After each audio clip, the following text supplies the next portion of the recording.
Sherri Sheperd has been booked and busy for decades, snagging stand-up gigs and acting roles left and right. While she has been celebrated for her work by being the recipient of several awards, she won't be taking home any trophies as it pertains to her love life. This is a cautionary tale about deception, a contract that prevented her from gaining weight, and a hot, stinking mess child support battle. If you hate it when we plug our snacks, I think you better leave me alone. So get your bags and get the hell on.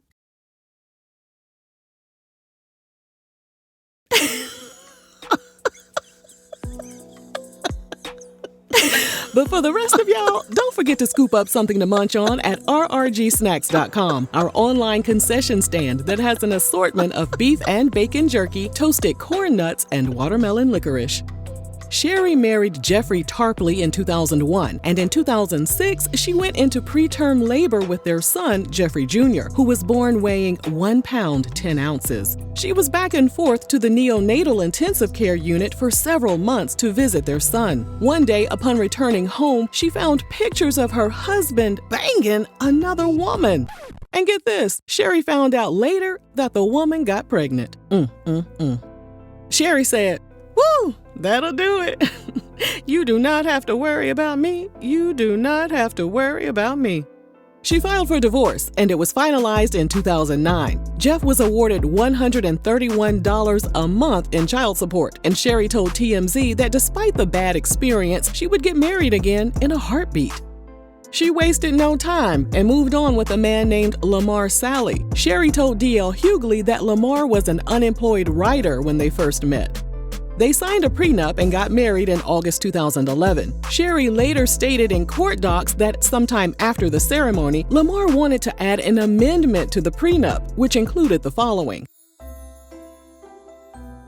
"I respect my husband's opinions and recognize him as leader of our home. I will always speak well of my husband. It is my joy to submit to my husband as a way to honor God. I enjoy getting my back blown out by my husband. I crave intimacy with him and want to be uninhibited and free in our love making. My body is important to me. I strive to maintain a healthy body weight and exercise at least 3 times a week." Who the hell he think he is? Sherri said she refused to sign the amendment.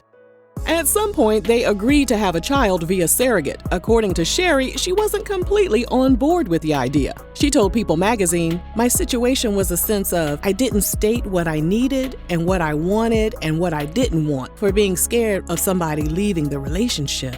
The baby was conceived using Lamar's sperm and a donor egg. When the surrogate was 20 weeks pregnant, Sherri and Lamar drafted the necessary paperwork that would allow the birth certificate to identify them as the legal parents of the child. However, by this point, their marriage was in shambles. Before the child was even born, Lamar filed for legal separation in May 2014. According to TMZ, he was being represented by the same lawyer who represented Kevin Federline during his divorce from Britney Spears. The website reported the only reason Lamar didn't file for divorce was because he had only lived in California for 3 months, and there's a 6-month residency requirement. Therefore, he had to wait 3 more months before he was able to file for divorce. So anyway, ahead of the anticipated July 2014 birth of their child, Lamar told the court he wanted full legal and physical custody, and he wanted Sherri to only have visitation rights. In response, Sherri refused to sign the paperwork that would list her as the child's mother on the birth certificate. And then, days later, she filed for divorce in the state of New Jersey, citing irreconcilable differences. Sherri made no mention of the child in gestation. Instead, she asked the court to enforce the prenup, which stated that if the marriage only lasted between 2 and 5 years, Lamar would only receive a settlement of $60,000. As for Lamar's response to her filing, he asked for spousal support and wanted the prenup he signed to be invalidated based on fraud. Wait, fraud? What the hell? Looking into the situation a bit deeper, it makes sense why Lamar wanted the prenup invalidated. Sherri pulled in $1 million in 2010, while Lamar only made $30,000, with $9,000 of that amount coming from unemployment compensation. In other words, if the court upheld the terms of their prenup, Lamar was about to be brokey broke. As if that wasn't bad enough, her first husband, Jeff, popped up and popped out to file an emergency request to modify the custody arrangement for their son, Jeff Jr. According to Jeff, Sherri was a terrible mom who neglected their then 9-year-old son's special needs. Jeff claimed Sherri regularly left their son with unskilled nannies, and he could barely write, was reading at a 2nd grade level, and was unable to tie his shoes. He also stated Sherri didn't teach their son how to properly take care of himself, so hygiene became an issue. Jeff was asking for Sherri's custody to be revoked, which meant he would also be able to demand more child support from her. According to TMZ, Sherri fired back by calling Jeff an absent dad who didn't deserve to be a part of their son's life. In the end, the judge decided Sherri would maintain primary physical custody of their son, which meant Jeff would have to make do with the $131 per month he was receiving in child support payments. As Lamar and Sherri's divorce proceedings continued, they also inched closer and closer to the surrogate's due date. Lamar was ready to welcome his new bundle of joy, but he was reportedly worried that Sherri wasn't as excited as he was. The child was due to arrive on July 28th, and Lamar was reportedly outraged that Sherri booked a gig 9 days before the baby's due date. 9 days. In his mind, he believed Sherri was cutting it too close. Sources told TMZ that Lamar told Sherri that missing the birth would be an unforgivable sin. Well, perhaps Sherri booked the gig because she had no plans to attend the birth or to even play a significant role in the child's life. On July 5, 2015, 23 days before the surrogate's due date, insiders told TMZ that Sherri didn't want anything to do with the unborn child. The insider added that Sherri believed her estranged husband tricked her into having the baby in the first place so he could get child support from her. And since the baby was conceived with Lamar's sperm and someone else's egg, Sherri didn't want custody. And get this, she didn't even want to be considered the child's parent. She urged a judge to rule that she didn't have any parental rights or responsibilities, which would make Lamar a single daddy and on the hook for all of the child's expenses. Sources close to Lamar argued that Sherri initially attempted to get pregnant via in vitro, and when it didn't work, she got deeply involved in the surrogacy process, so she should be responsible for taking care of the baby. At his baby shower, Lamar received a ton of gifts and cash from his loved ones. However, he told TMZ Sherri didn't give him squat.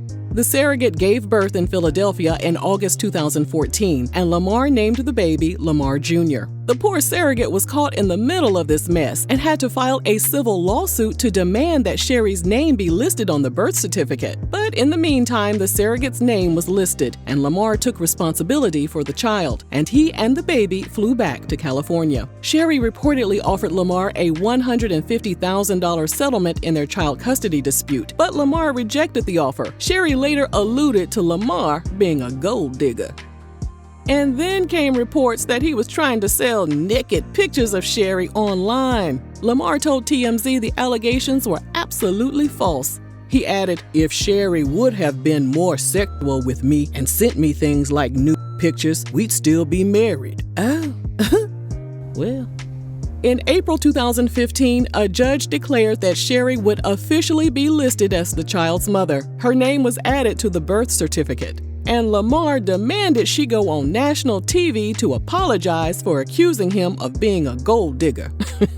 Their divorce was finalized in July 2015. Sherri agreed to pay $4,100 a month in child support, and the monthly obligation would increase to $4,600 a month after the child turned 13. Sherri tried to appeal the decision in court several times, but it didn't work.